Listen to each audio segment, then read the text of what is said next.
is the College Football Enquirer with Ross Dellenger. I am Andy Staples. I'm in a very sunny Mobile Convention Center. That is why I'm looking a little washed out if you're watching on yahoosports.tv right now. But I'm here for the Senior Bowl, and Ross is back at home. We will be talking, I'll be talking to these guys that are trying out for the NFL right now.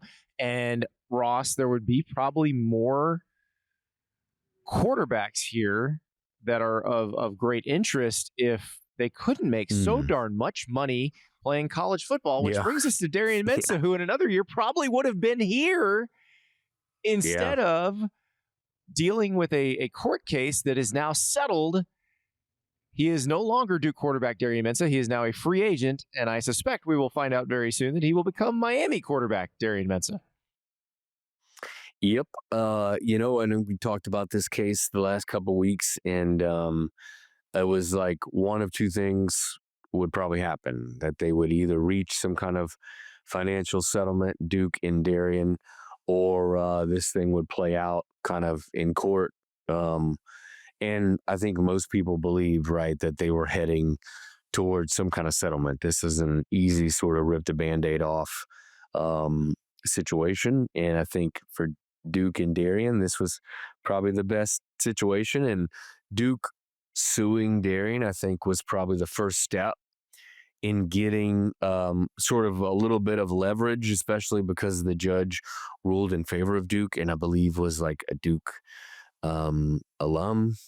So, there was a little bit of leverage that I think Duke had in the case to probably get a financial settlement. We don't know the details of the settlement. We know that Darian was due $4 million. It's probably a good chance, I'm just guessing completely here, that Duke probably wouldn't have settled for that much less than that, you wouldn't think, in some kind of financial split. So at least a couple $1 million, I would think.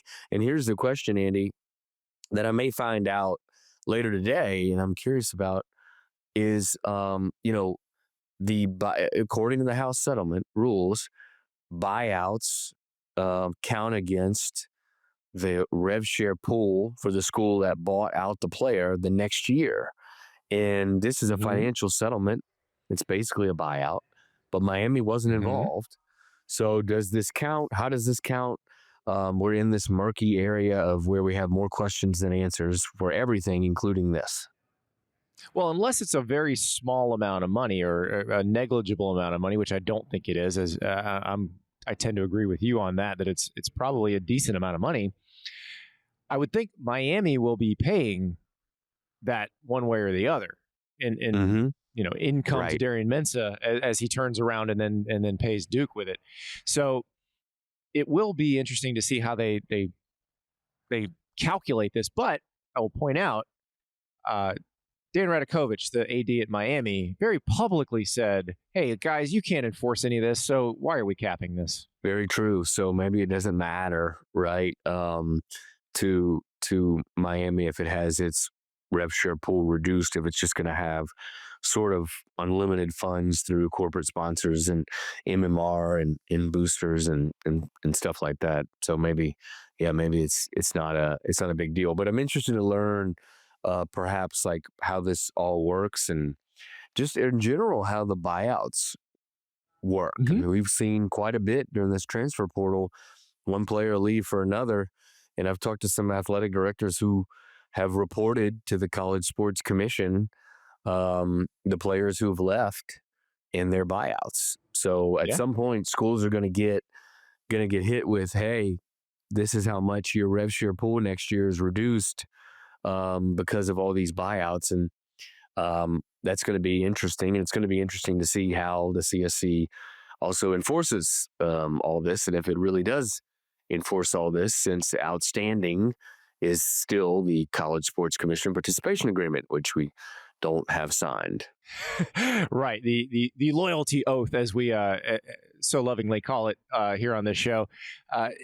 And I don't know that they're going to get that signed when you have people like the Attorney General of Texas telling their schools not to do it. So I think there's a reason you hear Dan Radakovich, obviously he's been doing this a long time.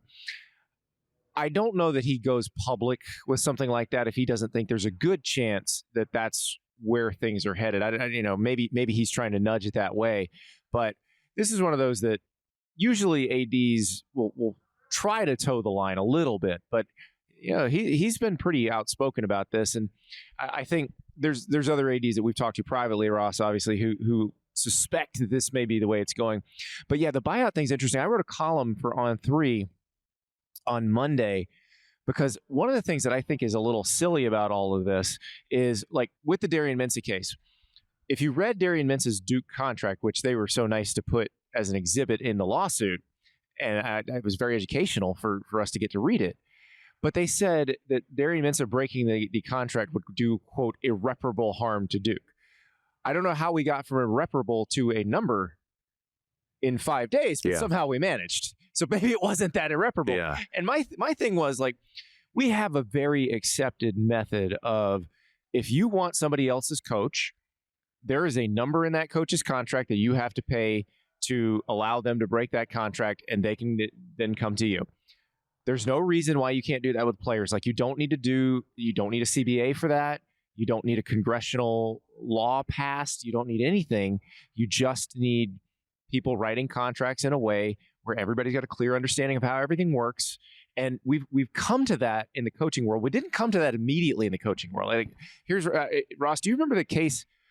Oh gosh, it was over 10 years ago now. So Texas hires Joe Wickline as its offensive line coach from Oklahoma State. And there was a $600,000 buyout for Joe Wickline. And Texas is like, we don't pay buyouts for assistants. And they're like, we're hiring him as the offensive coordinator. So his contract says if he gets a promotion, he doesn't have to pay the buyout. And then Oklahoma State ends up taking Texas to court over it. They haul Charlie Strong, who's the head coach of Texas at the time, into a deposition. They're like, Joe Wickline doesn't actually call plays, does he? And Charlie Strong's not going to lie. He's like, no, he doesn't. Right. And so they end up settling out of court. But now, like, if you had a respected offensive line coach getting hired away from a power conference school to another power conference school, the school hiring him would pay the buyout, no questions asked. There'd be no discussion of it. Like, you can get there with players. You can get there with players where, if Darian Mensah had a deal, and the alarm you're hearing, by the way, there's basically speed dating going on in the room across from me, where all the Senior Bowl players are meeting with different scouts, so they're moving to another team now. But no, so you could do this with players where, instead of it leaving it mysterious like Duke did in the Darian Mensah deal, I haven't seen the Devon Williams deal with Washington, but part of that was they didn't specify damages. Washington basically said when he tried to leave, hey, okay, we'll take $4 million, but they didn't specify in the contract. The value of the deal, right? Yeah. But every coach's contract has that number. Like, I included a screenshot in the column of Curt Cignetti's contract, original contract with Indiana, where if he tried to leave in that first year, he would have owed them $8 million, which was actually more than his annual salary at the time. And it's got a whole explanation of why you have to pay it. And it's, the university has poured significant resources into you. It would be very difficult to hire another person of the same quality in the same time frame. You can put all of this in a contract with a player now. Nothing changed. Like, it doesn't matter if they're employees. You can do this now, and you can have a fairly orderly system of this. But I think, to your point, you got to figure out how it affects your rev share and everything else. Yeah, it's a good point. I actually asked. I was on the phone with somebody in the middle of one of these contract disputes and asked them why they didn't put a specific buyout in their rev share deal, and they actually had a pretty interesting response. It was because we didn't want anybody to buy him out. Right. So we didn't want anybody to know a number and pay it and be able to do that. So they didn't put it in there, but it ended up being a buyout anyway, right? It ends up being a buyout in the end. It's going to be, because no court's going to say you're irreparably damaged. There's no amount of damages that will cover this. No court will agree to that. So ultimately, you're going to have to come up with a number. And I think that's the thing. And, it's interesting because this is like when we were covering all the grant of rights agreements with the conferences. You notice in those grant of rights agreements, which they tried to keep secret for a long time, but they have all eventually made their way into the public record, none of them specify any damages for breaking them. And what attorneys told me was there's a reason for that. they wanted to create something else to fight over so that they could make it more difficult to break. Yeah. And they did, right? Remember they brought, this sort of came out during the ACC situation with Florida State, is, a number that was like ghastly high, right? Ended up coming out. It was based on the revenue, like the annual distribution for however many years was left on the deal. I mean, it was like $500 million. Yeah. $500 million dollars. Yeah. And so that's probably why, there wasn't a specific number in there, but maybe you're right. I mean, like this Ross, happened what did they so do? many times. They came to a number. Portal. Yeah. Mm-hmm. Yeah, they came to a very low, a much lower number, right? Much lower, because I think there was probably fear that a Florida judge was going to, big surprise, side with the Noles, like we're seeing with a lot of these eligibility and other cases filed in state court, which, is a whole other topic involving another quarterback this week. But I think we will start to see specific buyouts in the player contracts. It's not a bad thing to just do that and just basically seed yourself to, look, this is going to happen, right? We've seen it happen a few times this portal. Like, let's just put a number on it so we don't have to go through all of the legal expense and the potential court filings and all of the public sort of issues that we saw play out in the Duke situation and in the Washington situation. So what this means, Ross, is Darian Mensah will pay some money to Duke, whether that's money he got from Miami, or I'm assuming that's where he got it, or maybe he saved some for Duke last year and he's paying that. But he will head, we assume, to Miami, where Miami has essentially established, this is how we operate now. We're going to rent a very veteran quarterback who's very accomplished, and we know that our offense will thrive under that. They did it with Cam Ward, coming from Washington State, previously Incarnate Word, and then he ends up being the number one pick in the draft. They get Carson Beck, who'd been a 2-year starter at Georgia and had been at Georgia as a backup before that, and he takes him to the national title game. And now Darian Mensah, who was a very good quarterback at Tulane, 1 year at Duke, he leads them to the ACC title. And now he goes to Miami with a bunch of weapons around him. He's got Malachi Toney. He's got Mark Fletcher. We know they recruit well in the offensive line and develop well in the offensive line. All of a sudden, the Hurricanes look like they can get right back to the national championship game. Yeah. Certainly a lot of talent. And it's probably a reason, one day we'll probably hear from Darian and why he decided to go this route. I'm guessing money was involved, but also, the talent around him. And that's another sort of, I guess, recruiting edge, right? For some of the blue bloods that have a lot of the money in excess of the cap, and that are more aggressive when it comes to exceeding the cap. They have a lot more talent and they're going to attract players. I mean, there's also just Miami, being in Miami, that maybe was attractive to Darian, who is from the West Coast and was raised, in sort of a different climate. Maybe Durham is too cold. I don't know, Andy, but Miami's certainly warmer. So you got like three things working, right? You got the money, you've got the geographic sort of location, and then you've got surrounded by probably a more talented group, and he's taking with him, his top receiver, Cooper Barkade, who is from the West Coast as well. Went to Harvard. Is it Harvard? Yeah. Graduated from Harvard, then went to Duke. Played at Harvard, right? He was their number one receiver as a junior at Harvard, and then went to Duke and wound up leading them in receiving this year. Yeah. So he brings him and combined with all the other talent at Miami, and I mean, obviously they just played for the national championship. So it makes sense when you look at it, why he would make the move that he did. But I think I can't remember the date that Miami and Duke play, but it's funny because like we're so used to the coach returning, to the place that he formerly coached, and he left, like the Lane Kiffin and Ole Miss stuff. But I mean, now we're going to starting to see more and more players moving so much, especially within one another's conference. And we're starting to see more and more this sort of story angle develop from that, from that situation. November 14th is your Duke Miami game as the defending ACC champs play against the team from the ACC that played for the national title. Yeah, the national runner-up. So weird to say it that way. Yeah, that's, yes, that's right. Oh, it's going to be fun. That one seems to have settled itself. Let's just run everybody through the court cases of note before we get on to Dabo Swinney versus Pete Golding, because I do think there's a couple more interesting ones that we may get into a little more on Thursday, depending on how what happens between now and then.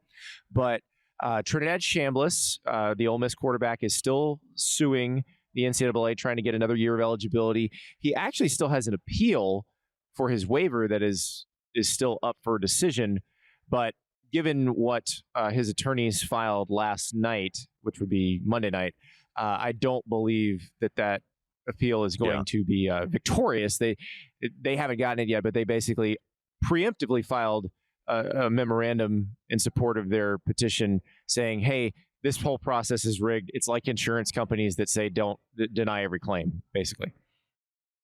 Yeah.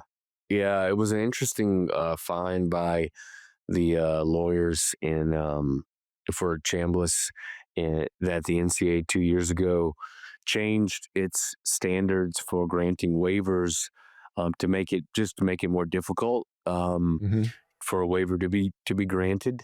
Last week, the committee that's in charge with granting these waivers in waiver appeals, I should say, the appeals of waivers. They met twice last week and did not come to a resolution. They asked for more information from Ferris State, Chambliss's former school, as far as records from his 2022 season and practice season. And I don't know that they got those. I don't know if they're going to get those. The committee meets later this week again. It may end up meeting a couple times this week. So there's a thought that they'll come to some resolution maybe this week on the Chambliss situation. And if not, he has that hearing, I believe, set for February 12th on his situation for the 6th year of eligibility. Yeah, and that one is in state court and home field advantage. He is, a local Mississippi attorney, William Liston, also Tom Mars, who has been involved in a lot of these cases. So they've got it set up fairly well to, get this at least figured out by mid-February. And so there should be a resolution there. Another one that there is no resolution, at least final resolution yet, is the case of Charles Bediako, who is the basketball player we talked about last week, who is playing at Alabama right now. He has played in the G League and, got a temporary restraining order from an Alabama judge that said, until we, get this all figured out, he can play for Alabama. And, the NCAA obviously has said, you can't sign a pro contract and then come back. I think, a lot of the Alabama people, and I understand where they're coming from, there have been players who played professionally in Europe who've been able to do this. And so I think they're asking, well, what's the distinction? And the distinction in the NCAA has been, that they try to parse when the player plays in Europe. Did they play for the pro team? Were they part of the academy? Like, teams have academies in Europe where they're essentially the students, they're the JV and don't get paid nearly as much. They basically get room and board. And so that's been the difference. But in a lot of the cases, like, they've played for the main pro team in Europe too. So I think that's the distinction here, and that's probably why, the judge, who of course, is home court advantage for Alabama here, but why they keep saying, well, we'll see what happens. So that temporary restraining order has been extended another week or another 10 days. So Charles Bediako, who played against Tennessee on Saturday, Tennessee won, by the way, and then and then trolled the G League. They called out the reigning G League champs after that. But Tennessee beat them. They are going to play against Missouri and Florida next. And Nate Oates says Charles Bediako is going to play. Dennis Gates, the Missouri coach, is like, sure, whatever, we'll play him. And then Todd Golden, the Florida coach, is like, bring it on.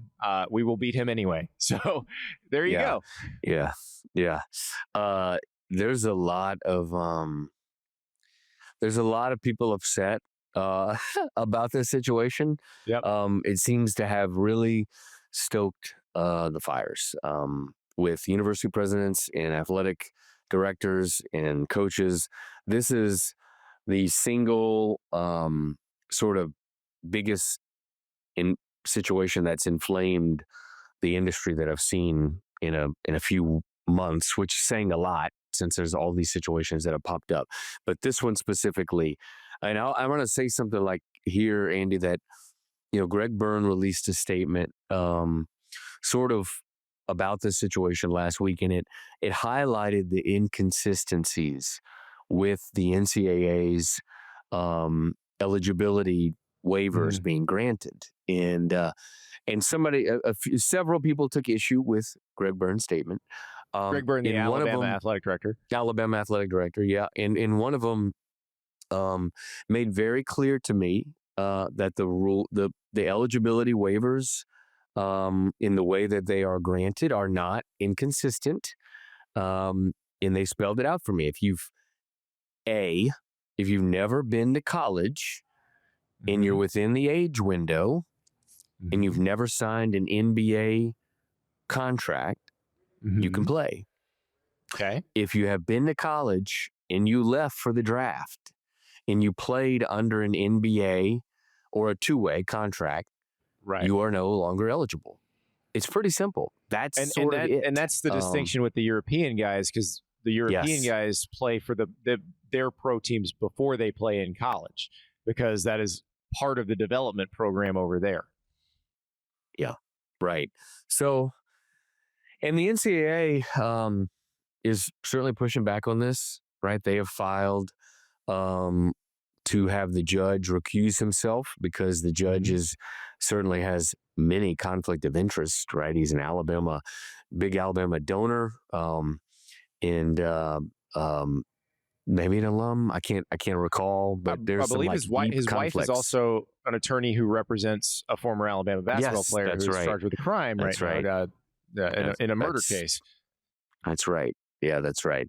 So, will the judge recuse himself? I don't know, but the NCAA is asking him to do that.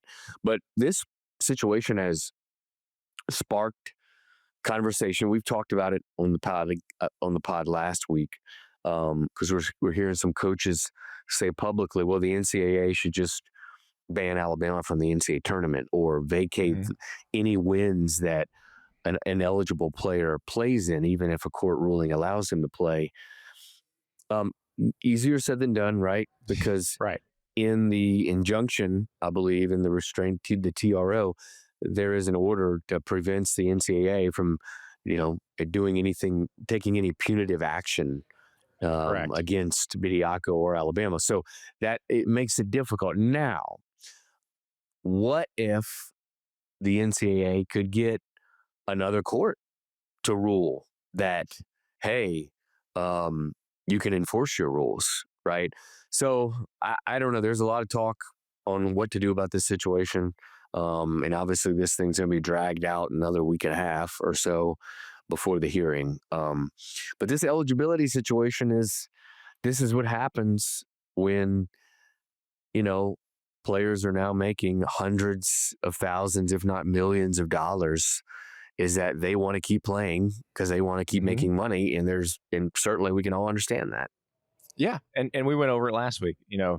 It's, if I were a person who didn't understand any of this, who were just, dropped in, and somebody told me this person is paid to play basketball, and Alabama has a business where they sell tickets to basketball games and they sell the rights to basketball games to television networks, and the San Antonio Spurs have a business where they sell tickets to basketball games and they sell the rights to basketball game that are televised through the NBA. The Alabama sells them through the SEC. Like, that sounds like the same business to me. And so it would be hard for somebody outside the world to make the distinction. Inside the world, it is the clearest line possible. It is the bedrock of the whole thing. And I think that's why the people you're talking to are getting so upset about it, because to them, this is sacred. To someone who's not immersed in this world, it's really not. And that's where it gets a little tricky. But that brings us to our next topic, where I think someone finally got fed up, decided to draw a line in the sand, not necessarily for the reasons that you might think. Let's talk Dabo Swinney and Ole Miss next. There's tampering, and then there's blatant tampering. Tampering 101 is when you're talking to kids who aren't in the portal. Tampering 201 is when you've already negotiated the deal with the kids not in the portal. Tampering 301 is when you got a kid who's gone in the portal, signed somewhere, moved there, gone to classes, and you're texting them while they're in class. That's like a whole nother level of tampering. And it's total hypocrisy, because all this is going on while they, on the other side, are trying to fight their defensive end from going in the portal. They have accused publicly others of tampering with their roster and their players while they are over here tampering. All right, so this is just a really sad state of affairs, and it's, to me, we have a broken system. And if there are no consequences for tampering, then we have no rules and we have no governance. It's really just that simple. We're back at the College Football Enquirer, and one of my favorite Friday news dumps of the last few years, Ross, happened this past Friday when Dabo Swinney, Clemson's football coach, got up at a press conference that was initially called to reintroduce offensive coordinator Chad Morris, who had been the OC at Clemson before, but turned into a showing of receipts, I guess, over the transfer airing of saga. Grievances, you might say, from yes. drawing from Seinfeld in Festivus, Festivus. the airing. Dabo aired his grievances with tampering. Yes. So basically, here's what happened. Clemson took a transfer from Cal named Luke Farrelly, who's a pass rushing linebacker. We can call him edge rusher linebacker. What do you want to call him? Clemson grabbed him out of the portal, and he was taking classes at Clemson. And then while still in the portal window, about a day before the portal window closed, Luke Farrelly told Clemson that he was going to re-enter the portal, and then he wound up going to Ole Miss. Now, Dabo said, hey, he's enrolled in classes here. You're not supposed to recruit someone who's already enrolled in another school. And he basically laid out the entire case, laid out all the communications between Clemson and the player and the agent, laid out what he believes to be the communications between Ole Miss and the player and the agent. And it was as thorough a documenting of one of these things as I think we've ever seen, Ross. It was. Timestamps. We had all that that Dabo gave everybody. And what Dabo did, you can agree or disagree on, but it's something that people, college administration and at the NCAA have wanted to happen for years and years. And it's for somebody, a coach, to actually publicly expose tampering. And because one of the issues of why tampering isn't enforced at the level that it maybe should be, and why it's been so rampant, is because you don't have those who are tampered with publicly or even privately produce evidence of the tampering. And now we got that, not only privately to the NCAA, which Clemson filed, but also to publicly to all of the country. Dabo did it. So, I think the NCAA maybe confirmed that, it's pursuing this issue. I would expect that, soon enough, all parties involved at Ole Miss will be alerted that they'll be interviewing the player and others at the university about this tampering charge. And look, the NCAA has pursued tampering, right? I wrote about this actually just a week and a half or so ago.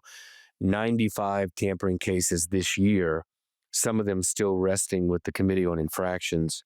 What we haven't really seen, though, is the NCAA release punishment on tampering. We haven't seen that. And maybe, as one athletic administrator recently said to me, maybe we should see that. Maybe that should be something that we should see. We see NCAA investigations in penalties, subsequent penalties come out publicly, but we don't see a lot of the tampering issue. And this is an NCAA remains, although we have 2 enforcement entities right now in college athletics, despite very little enforcement, the College Sports Commission and the NCAA. This still falls under the NCAA. Tampering does still fall under the NCAA. And people who ask, well, why isn't it being enforced more? And I think there are 2 reasons. One, the school tampered with doesn't produce enough evidence or no evidence. And number 2, legal concerns around, penalizing a school or coach significantly enough to deter tampering. So we're going to see that maybe be tested here, maybe in this case, since it played out so publicly. So my friend Max Olson, who covers college football for ESPN, he has the best line about this, because we always talked about why don't more coaches turn in other coaches for tampering? And Max says, because they would like to reserve the right to tamper. And that is true in most cases. Dabo's the one guy who can probably do this because he doesn't use the portal that much. And he's not really going after guys that have already gone to other schools. So he's probably the one with the least skeletons on this front.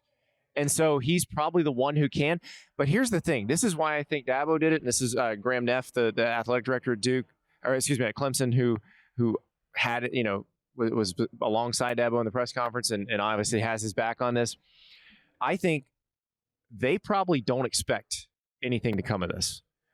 I think they want to expose that there is no enforcement of this and no penalty for this, or no real penalty for this. And I think what they would like is just a very public admission of this is the way things are, or something to actually happen. But I don't know if something's going to happen. Well, that's a good point, Andy. Maybe it's enforcement through publication. It's enforcement through the embarrassment of, this happening, exactly what Dabo did. Maybe that's sort of the new way. But we've seen a few administrators, right? We talked about it from our story from the NCAA convention a couple of weeks ago, as the SEC started considering this model of an SEC only rules and enforcement model, since there's not a lot of national enforcement. And Greg Sankey specifically highlighted to me in an interview the tampering and the lack of enforcement around tampering, and perhaps it should come back to the conference level, the enforcement around a lot of these things, since the national enforcement is absent right now. And maybe that's another avenue. This is another piece of this, because if I'm Ole Miss, I don't feel the least bit bad about doing this, because it's been happening to me for the last 2 months. Because Ole Miss's coach, Lane Kiffin, you may have heard of him. We talked about him leaving for LSU a lot. And he's been attempting to get Ole Miss players to come to LSU and has succeeded in getting several Ole Miss players to come to LSU. So if I'm Pete Golding, who replaced Lane Kiffin as the head coach at Ole Miss, what am I going to do? I am besieged on all sides by this thing. So of course I'm going to tamper and try to get some people I'm going to try to get as many people as I can. And in fact, this spot opened up for this position, for this player, because TJ Daugherty, a linebacker who was going to stay at Ole Miss, who had privately told them he intended to stay, had changed his mind and was transferring to LSU. That's where the spot came from. Yep. How about that? To a degree, pretty much every school is doing this. Some more aggressively, obviously, than others, and some are having more hands-on. Like head coaches are having a little more hands-on. We see that with Ole Miss and the accusations from Dabo Swinney. It's about Pete Golding, that he was hands-on, communicating with the player. And a lot of places we don't see that. We see more of general manager or assistant coach or whatnot, or even collective like CEO communicating more with the player. But and that's why this case, you wonder, will produce a more serious penalty because the head coach is the one doing it.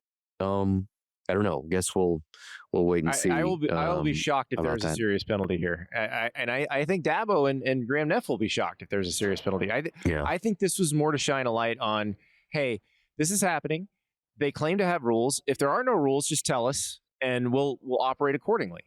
And I'm okay with it. I honestly am fine with that too. Like this goes back to what we're talking about in the Mensah thing. If you want to create a more orderly system, you can still do it without a CBA. You can do it without a federal law. It's not going to be pretty all the time. It's still going to be somewhat messy, but you could admit that reality is reality, and this is how it works now.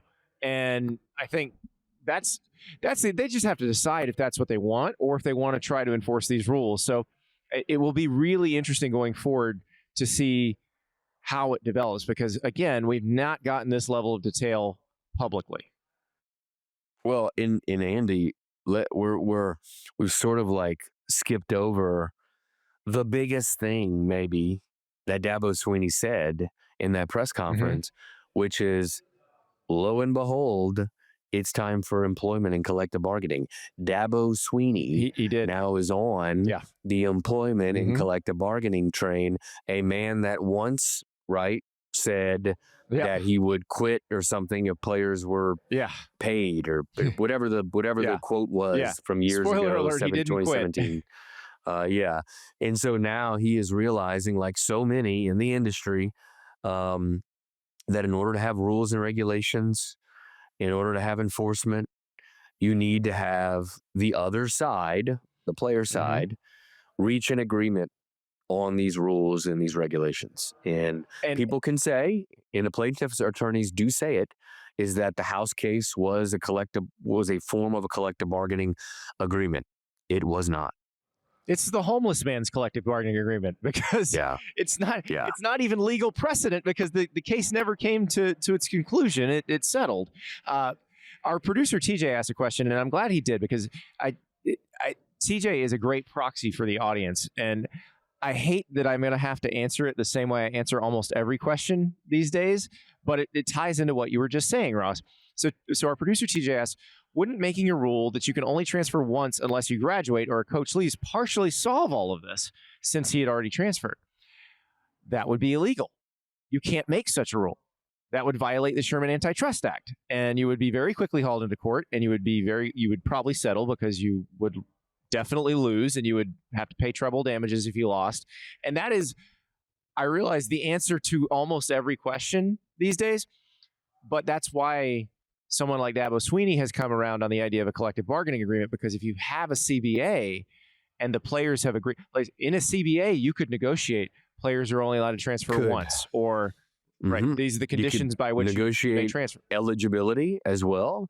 Play 5 years over 5, 4 years over 5, whatever. Like you could negotiate a lot of this for sure. And if someone sues, the judge is going to go, well, your players association agreed to this, therefore deal with it. You can negotiate a lot through a collective bargaining, but what the negative of any kind of bargaining, and this should be said since we're talking about collective bargaining a lot, because I think it is true, is NIL let sort of open the door for the boosters to come back in, right? And even in a collective bargaining agreement, that door isn't necessarily going to be closed. So that's going to be interesting. It might take years for that door to close, sort of by behavior. But you're still going to have somebody that's paying some school is going to pay a little more than you are. It's just the college way, Andy. But outside of all these other rules, outside of the compensation, considering all these other rules, the eligibility, the transfer, that a lot of that can probably be solved in some kind of agreement. And look, to TJ's question, this has already happened. Like, I think it's West Virginia was the case, or Tennessee, or both of them, was the transfer case that opened up that basically brought down the one-time transfer. Yeah, that was West Virginia. Yeah, and Yeah. that's the issue is everything. And this is where I realized that we've probably done a bad job explaining it because it keeps coming up. But you have to remember, almost every rule that the schools made, like the entire 408-page NCAA manual, almost all of them are illegal under the Sherman Act. It is because it's a bunch of alleged competitors getting together to price fix a labor market. That's illegal in this country. Now, you can have antitrust exemptions, but the way you get around it most easily is a collective bargaining agreement. This is why the movie studios work with SAG and the Writers Guild. This is why the NFL works with the NFLPA. And you don't see NFL players suing the NFL or their teams very often because their PA has agreed to all this stuff. That's right. And we have enough. I wrote about it in late June, quoting a bunch of, sitting power conference athletic directors who are starting to come around to this prospect of having a collective bargaining agreement. And we've heard coaches publicly talk about it. We're going to get there almost certainly, but it's going to take a long time. It always takes a long time. I had somebody mention to me, the NFL, it took like 12 to 15 years. And, college is probably 5 to 7 years into this. If you think about the Austin ruling happening in 2021, so we're about 5 years into it. You can expect that it's probably going to take around another 5 years to get there. Yeah. Which grand scheme isn't that long. Now, Ross, let's go from rules that nobody can enforce to rules that do get enforced and everybody gets mad about it. That would be the on-field rules. You have a very interesting story that just dropped about the targeting rule and what may come of it this coming year. We'll talk about it when we come back.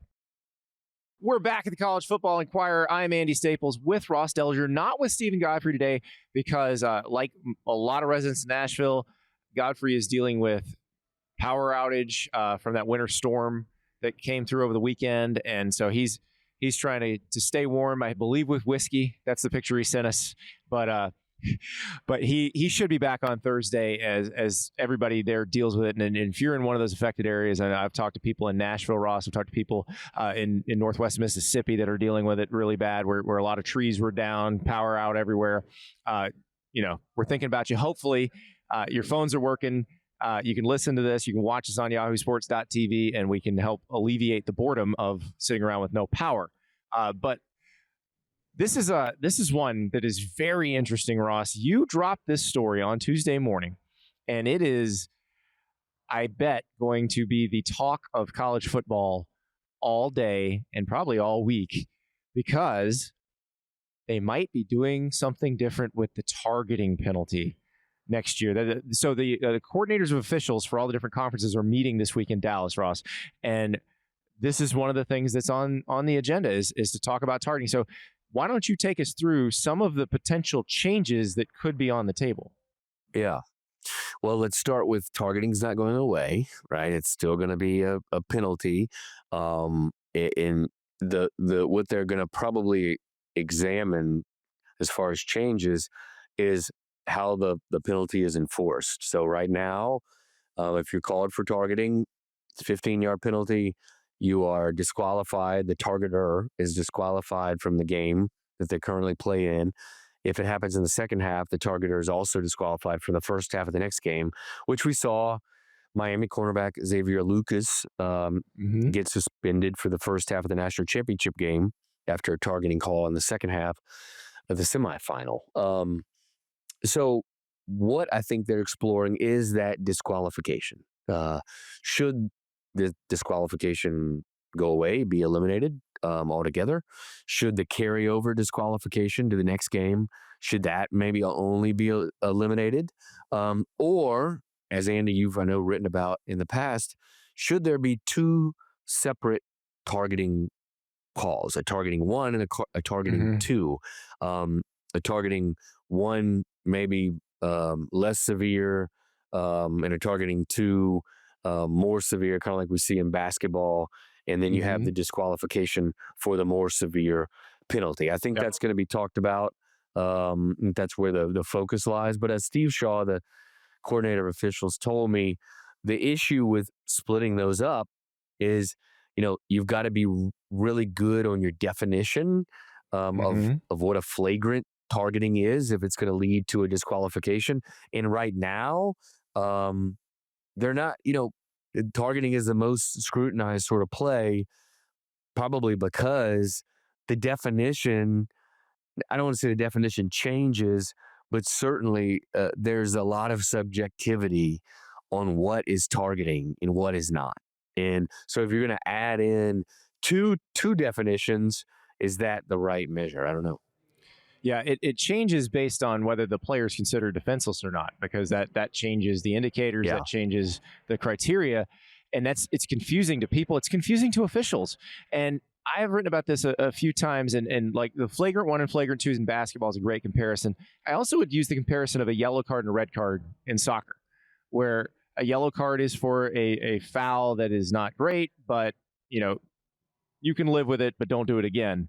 A red card is you did something so bad that you are out of this match right now, and your team has to play shorthanded. Now, I don't think football, we're not going to make people play 11 on 10, but I do think there needs to be a distinction between guy was trying to make a tackle, ball carrier moved, it turns into a head-to-head hit, even though that was neither person's intent, and I don't think that needs to be an ejection. I think clear headhunting does need to be an ejection, and that's what they were trying to legislate out of the game with the targeting rule, and I think they've done a good job of it. Like, Ross, if you go back and watch old games from the 90s and the early 2000s even, some of the hits to the head, I mean, you might get put in jail for them now. Like, it's changed a lot because of the targeting rule, but I think there's a happy medium there. And now, from talking to officials and coordinators of officials, one thing I understand where they're coming from. They really don't like the idea of diagnosing intent, and I think this does ask them a little bit to diagnose intent. But I do think there's a little, not to. We've talked a lot of court stuff today. I'm gonna bring Potter Stewart, the former Chief Justice of the Supreme Court, into this. His definition of obscenity: I know it when I see it. I do think there's an I know it when I see it aspect to true headhunting. Like we know that when we see it. Yeah. And you have you sort of have like the detectors of the headhunting, right? Like crown, lowering the crown in launching, sort of. I mean, those are pretty good detectors to make a subjective call more based on sort of facts. This is going to be an interesting debate over the next month. We'll have an answer by the end of February, early March from the Rules Committee on what they're going to do with targeting. So it'll be an interesting debate among the Rules Committee and the commissioners on what to do. Like Andy, you said, they're all meeting in Dallas this week. There won't be a resolution this week on it. It'll be after the rules recommendation around early March, but there will be a discussion about it. I know this week, I think the carryover disqualification, as evident in the national championship game, is really, really punitive. But it's worked, right? John Steinbrecher is the MAC commissioner. He's the chair of this college football officiating board of commissioners that makes a lot of these decisions. And he said, look, I mean, I'm open to conversation, but it has worked, and it has, right? So in 2020, the targeting penalty was instituted in 2008, I think. I want to say. It seems early, but no, it was so later than that. I was already working at Sports Illustrated when that's what I thought too. Yeah. Yeah, maybe I thought like 12 or 13 or 14, maybe somebody like that. But I don't know if they added it to the rule book but didn't implement it on the field until later. Maybe It's also changed over the years, but I don't think people remember the first few years of targeting. It might have only been the first season. So initially, they had this situation, and this was before every targeting play got reviewed. This was when they would have a targeting call, and then they would review it, and then if it wasn't actually targeting, they would still enforce the 15-yard penalty because they didn't want to make the official who called it feel bad. And the coaches were like, this is the dumbest thing ever. So they did change that very quickly. But this has been a work in progress rule because, like we've said, it's a rule that was meant to change the behavior of the game, and it's worked on that front. But it is still very confusing. And I remember talking to Steve Shaw, the coordinator of officials, after the Fiesta Bowl where Clemson played Ohio State. This is at the end of the 2019 season. Shaun Wade had been ejected for a targeting call, the Ohio State DB. And that changed the game entirely. And it was a very, kind of didn't feel like a targeting when you saw it live. But then if you went strictly by their definition and Steve Shaw explained like line for line what the definition was, you're like, okay, they kind of had to call it, but did they really have to call it? Yeah. And so I'm glad they're still discussing this. I'm glad they're open to new ideas about this because I think there might be a better way to do it. Well, and there's one last thing on this. There is facts and numbers to back up that it's changed behavior, right? In 2020 was the high that we saw targeting. There was a targeting foul called once every 4 games. This past year is about once every 8 games. So it's decreased by half. Well, hopefully they can find a way to keep it working, to keep, modifying the behavior that they're trying to modify, but also be fair to those players. And I don't want to see a guy get thrown out, especially thrown out of a tight game, and then he's out for a half of the next game because he's just trying to make a tackle and the guy with the ball moved. And that happens. And so hopefully they can figure something out. Ross, I think we figured out as much as we can today. We'll have a lot more to figure out on Thursday. It feels like we talk about a court case every episode. I'm sure one of those court cases that we're following will have a new development on Thursday. Godfrey should be back. Going to be a lot of fun. We will talk to you then.